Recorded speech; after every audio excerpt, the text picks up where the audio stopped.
Progress. Before embarking on a trip down under, I couldn't give you an answer. I view progress from a purely economical standpoint. I thought it meant becoming wealthier, faster, and more successful. I looked at progress as the newest iPhone or super fast Wi-Fi speeds. I never thought of progress as having other meanings. Going on this trip redefined my definition of progress. I can actually give you an answer to the question and even define the word sustainability. My view began to change on our first hike in Hawaii. I had no idea that I could ever get that close to an active volcano. When we first got there, all I cared about was what the Wi-Fi code was, instead of looking forward to the beautiful hike we were about to start. I couldn't believe that a place like Kilauea existed, or that I could see so many stars in the night sky like I did on the top of Mauna Kea. My view changed even more when we landed in New Zealand. I kept hearing that New Zealand was clean, green, and 100% pure, but I didn't believe that it could really be 100% pure. As I started climbing up to the summit of Ben Lomond, I began to realize how accurate their motto was. But it did not stop here. Before we went to Doubtful Sound for 4 days, I dreaded being away from Wi-Fi and cell service. When we arrived into Deep Cove, I was awestruck. How could a place that was so serene and untouched by humans exist? Our journey in New Zealand did not stop here.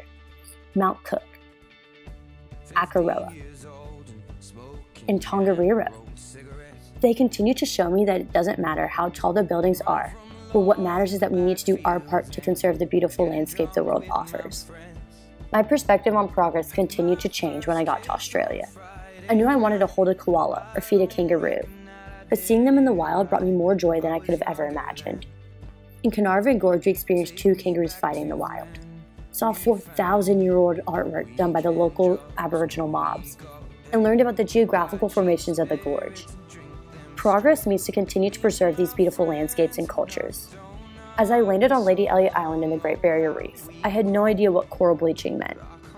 Scuba diving, snorkeling, saving baby sea turtles, and researching the health of the reef. They showed me how climate change and overfishing destroys one of the natural wonders of the world.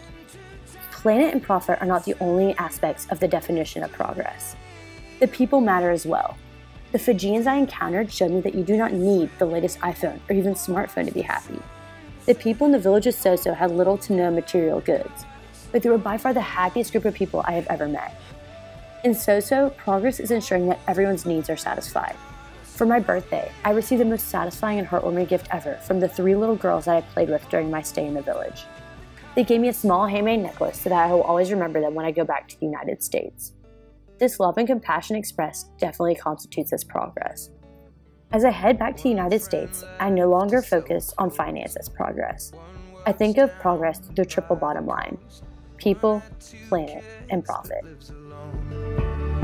One's brother overdosed, one's already